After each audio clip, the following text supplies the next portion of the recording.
조각자 나무는 하인 조자를 쓰고요. 한자로 뿔각자, 찌를 자를 써서 어떤 느낌이 드시나요?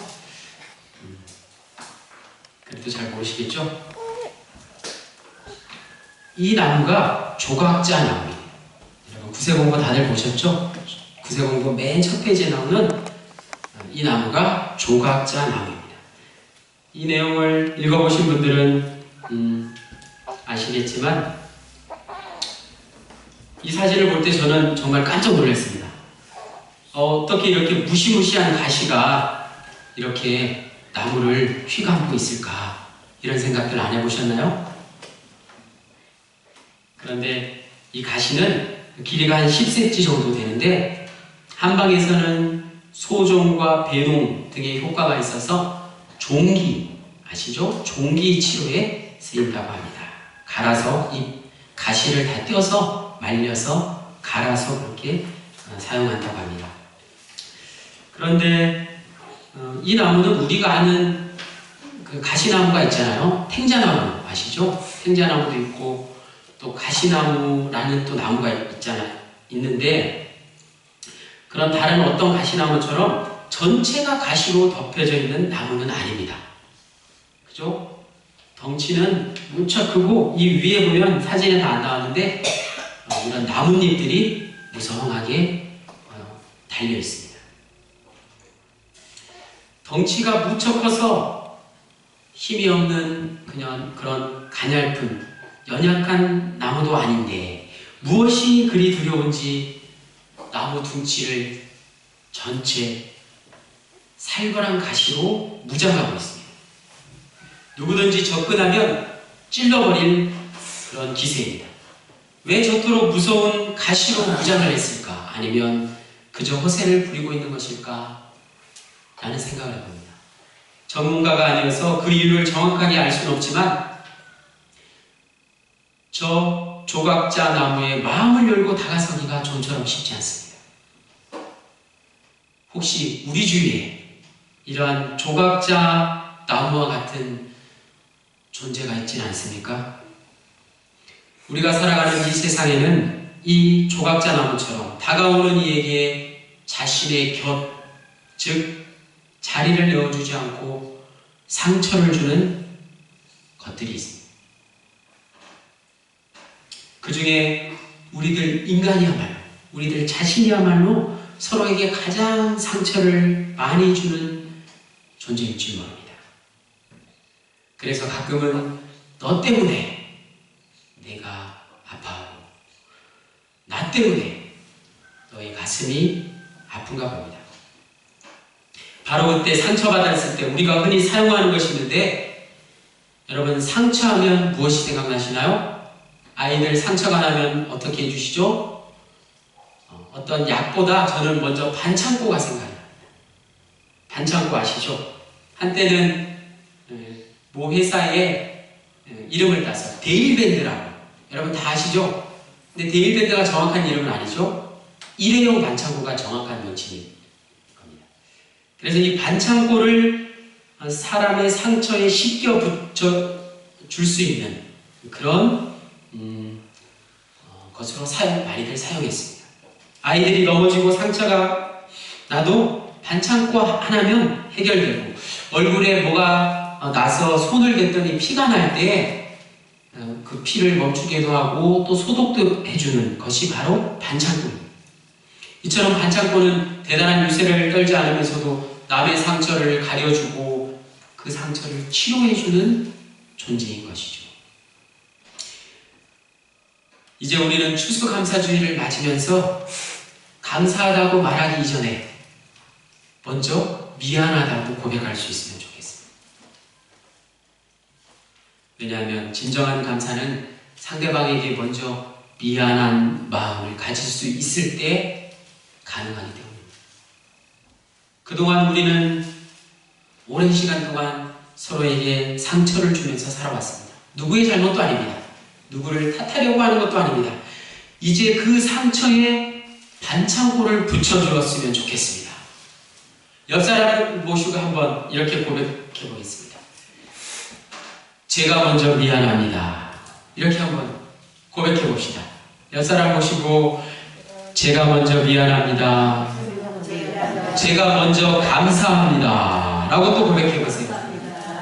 먼저 미안해하고 먼저 감사하시는 여러분 되시기 바랍니다. 잠시나마 기분이 좀 나아지셨는지 모르겠어요. 기분이 좀 후련해지셨으면 좋겠습니다. 이와 같이 진정한 감사는 우리네 인생에 그 위에 뭔가 플러스 더해주는 것이 바로 진정한 감사인 것입니다. 예수님께서 보리떡 5개와 물고기 2마리로 몇 명을 먹이셨습니까? 5,000명을 먹이신 기적을 일으키셨던 것도 바로 감사의 기도를 올려드렸기 때문에. 또한 우리가 잘 아는 이야기인데 요한복음 11장 41절에 보면 죽은 나사로를 살리신 예수님의 이야기가 나오는데 그때 예수님께서 하나님께 올려드린 기도가 감사의 기도였습니다. 감사의 기도를 하나님께 올려드렸을 때 죽은 나사로가 살아난 것입니다. 마지막으로 누가복음 17장 19절에 문둥병을 치료받은 한 사람이 예수님께 나와서 감사했더니 그의 영혼까지 구원해 주셨습니다. 그렇다면 우리는 무엇부터 감사해야 할까요?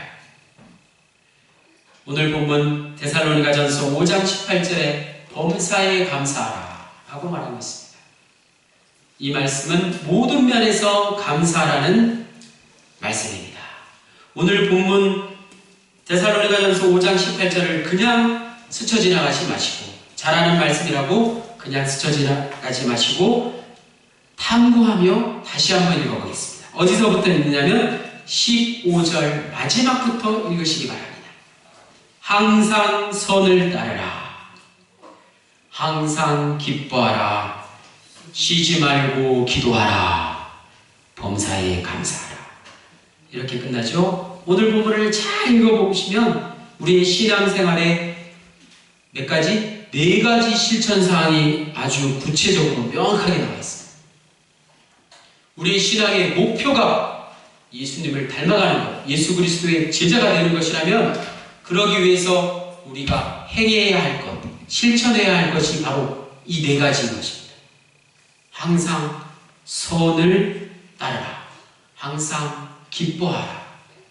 쉬지 말고 기도하라. 마지막 범사에 감사하라. 이것이 그리스도 예수 안에서 너희를 향하신 하나님 아버지의 뜻이니라. 그 중에 감사의 순서가 어디 위치해 있나요? 맨 마지막 4번째 위치에 있죠. 그 앞에 3가지를 완성하는 동시에 우리의 인생을 더 풍요롭게 만드는 하나님의 뜻인 것입니다. 범사에 감사라는 말씀 속에는 자연 만물에 대한 감사도 포함되고 있습니다. 시편 136편을 한번 펼쳐보시겠습니다. 구약성경 901페이지 시편 136편을 바라보기는 이번 한 주간 동안 시편 136편을 늘 이렇게 찾아보시면 좋겠습니다. 우리가 예배 전에 불렀던 날 구원하신 주 감사 찬양과 시편 186편의 모든 감사의 표현이 다 들어있습니다. 그래서 주보에 있는 날 구원하신 주 감사 찬양을 부르시고 시편 136편을 이번 주 내내 읽으시는 여러분 되시기를 바랍니다. 136편 8절로 9절 말씀을 같이 읽겠습니다. 시편 136편 8절에서 9절 같이 읽겠습니다. 시작. 해로 낮을 주관하신 이에게 감사하라. 그 인자하심이 영원하미로다. 달과 별들로 밤을 주관하신 이에게 감사하라. 그 인자하심이 영원하미로다. 아멘. 그런데 우리가 사는 하나님께서 만드신 이 세상에도 이렇게 아름다운 것이 많은데 이 세상으로 끝나지 않고 이것보다 더 좋은 저 천국 하늘나라에서 우리를 살게 하시니 영생의 소망을 갖게 하시니 그 또한 얼마나 감사한 일입니까? 우리 믿는 자들의 플러스 인생은 우리의 인생에 한 가지 더해지는 것, 그것이 바로 천국 소망인 것입니다. 감사거리는 하나님 주신 이 자연 만물뿐만이 아닙니다.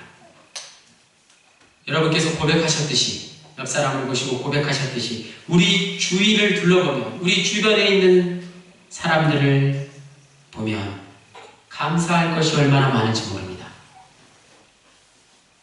세상에서 가장 머리가 좋은 사람 누구죠? 지금까지 이 세상에서 가장 머리가 좋았던 유명한 위대한 과학자 한 명 있습니다. 아인슈타인. 할렐루야. 아인슈타인 아시죠? 엘버트 아인슈타인. 유대인인 아인슈타인 박사는 하루하루를 얼마나 감사하며 살았는지 이렇게 고백했습니다.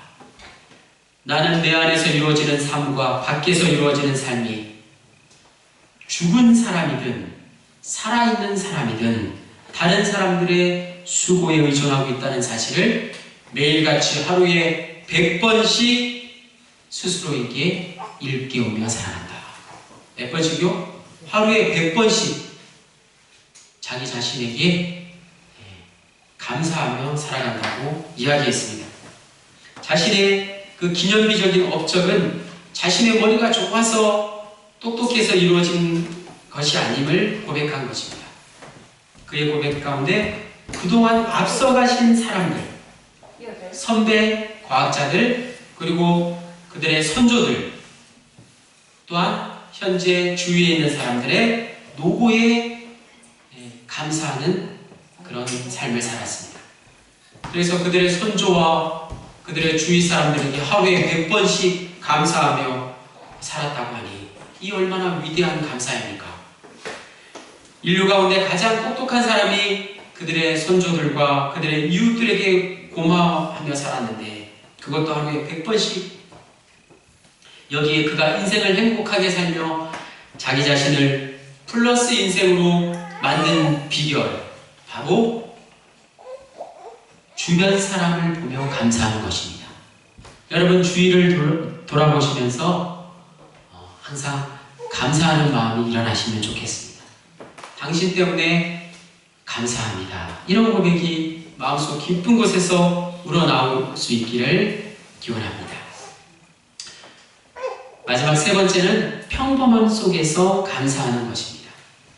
우리를 플러스 인생으로, 우리의 인생에 상한선이 여기 있다면 그것을 넘어서는 플러스 인생, 더 한 가지 추가하는 그 플러스 인생으로 살게 하는 것은 마지막으로 평범한 것에서 감사하는 것입니다.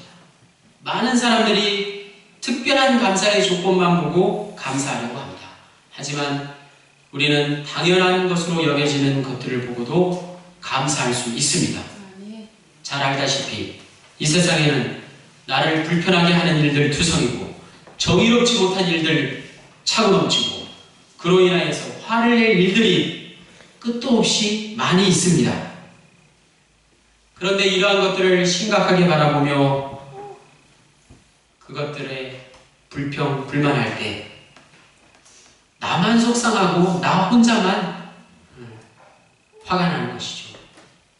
그러면 그 입술로 감사가 나올 수가 없습니다. 감사를 놓치고 마는 것입니다. 이러한 세상 가운데에서도 심각해지는 대신 가벼운 미소와 유머를 보이면서 보잘것없는 작은 것들이나마 기억하기 어려운 일상적인 것들을 바라보면서 감사하는 것, 그것이 중요한 것입니다. 그러므로 우리 그리스도인들은 소소한 신앙생활의 추억거리들을 많이 만들어 놓아야 합니다. 교회 다니시면서 기억에 남는 일들을 많이 만들어 놓으셔야 합니다. 헬렌 켈러라고 아시죠? 헬렌 켈러는 이 세상에서 가장 큰 불행을 당한 사람이었을 것입니다. 그는 볼 수도 없고 말할 수도 없고 들을 수도 없는 삼중고에 시달렸습니다. 그런데 그가 쓴 3일만 볼 수 있다면 이라는 글에서 다음과 같이 고백하고 있습니다. 내가 3일만 볼 수 있다면 첫째 날에는 가장 먼저 지금까지 나를 가르쳐 주신 설리반 선생님의 얼굴을 보고 산으로 가서 아름다운 꽃과 풀과 빛나는 노을을 보고 싶습니다. 둘째 날에는 새벽에 일찍 일어나서 먼 동이 터오는 모습을 보고 저녁에는 영롱하게 빛나는 별을 보고 싶습니다. 셋째 날에는 아침 일찍 큰 길가로 나가서 부지런히 출근하는 사람들의 활기찬 모습을 보고 점심때는 아름다운 영화를 한 편 보고 저녁에는 화려한 조명과 쇼윈도의 상품들을 구경하고 집에 돌아와서 사흘 동안 나를 눈뜨게 해주신 하나님께 감사의 기도를 드리고 싶습니다. 단 3일만이라도 볼 수 있다면 그녀는 정말 감사하다고 고백했습니다. 그런데 헬렌 켈러가 고백한 이 감사의 그런 고백을 우리는 다 누리며 살아가고 있지 않습니까? 우리는 두 눈이 있어서 그녀가 그리워하는 것을 항상 볼 수 있습니다. 두 귀가 있어서 아름다운 음악을 들을 수 있고 사랑하는 자의 목소리를 들을 수 있습니다. 두 손이 있어서 원하는 것은 무엇이든지 할 수 있고 두 발이 있어서 가고 싶은 곳이면 어디든지 갈 수 있습니다. 그런데 헬렌 켈러가 가진 그 따뜻한 가슴이 지금 우리에게 있습니까? 헬렌 켈러가 가진 그 따뜻한 가슴이 있어야지 진정한 기쁨과 감사를 느낄 수 있습니다. 바로 그때 우리는 이 평범한 일상 속에서 소중한 것들로 인하여 하나님께 깊이 진정한 감사를 올려드릴 수 있는 것입니다. 결론의 말씀입니다. 우리가 사는 동안 나도 모르게 이웃을 향해서 가시를 세울 때가 있습니다. 그럴 때마다 그 가시에 위협당하거나 찔려서 고통당하고 있는 이웃이 있다는 사실을 기억해야 할 것입니다. 하지만 우리는 나를 향해 가시를 내밀고 있는 다른 사람만 원망하며 살아가고 있지 않습니까? 나로 인해서 다른 사람들이 고통받는 것은 생각하지 않고 내가 받은 고통만을 생각하며 불평할 때가 많이 있습니다. 이제 그런 가시를 지금 이 시간 내려놓아야 할 때입니다. 인간이 가지고 있는 가시는 양쪽 모두 다 날카로워서 남을 찌르면 찌를수록 자신도 함께 찔린다는 사실을 깨달아야 합니다. 말씀의 시작과 함께 나는 조각자 나무의 가시를 통해서 조각자 나무의 가시 보셨죠? 10cm 정도 되는 그 커다란 가시, 지금 내가 가지고 있는 가시가 그 흉측한 모습처럼 남을 위협하고 있다는 사실을 깨닫기 원합니다. 이제 우리도 가시를 걷어들이고 다른 이들의 상처를 감싸주는 반창고와 같은 존재가 되기를 원합니다. 우리가 남들에게 대단한 존재는 못 되어도 반창고처럼, 여러분 반창고 쉽게 보실 수 있으시죠? 그 반창고처럼 언제나 늘 가까이 있어서 서로에게 유연이 되고 서로에게 자리를 내주고 또 기댈 수 있는 존재가 될 수 있다면 저 창가에 비치는 따사로운 가을 햇살처럼 포근할 것입니다. 따뜻한 마음이 우리의 가슴 속에 생길 것입니다. 여러분 모두가 서로에게 그런 감사의 존재가 되시기를 원합니다. 우리의 인생에 진정한 감사가 더하여지기를 원합니다. 더한다는 것을 영어로 플러스라고 하는데요. 오늘 말씀의 제목같처럼 플러스 인생을 살아가시는 여러분 되시길 바랍니다. 나의 존재는 잊혀버려도 나로 인해서 다른 이들의 상처가 치유될 수 있다면, 아물어질 수 있다면, 그것이 우리의 즐거움이 될 수 있다면, 그 즐거움을 통해서 하나님께서 우리에게 더하여 주신 그 플러스 인생을 살아갈 때 우리는 진정으로 행복한 삶을 살 수 있습니다. 다가오는 추수감사절을 맞이하여 저와 여러분의 삶 속에서 나누는 작고 소소한 그런 감사가 진심으로 마음속에서 우러나는 감사가 되어서 하나님께서 주신 플러스 인생을 깨닫는 시간 되시기를 간절히 축원합니다. 사랑의 하나님.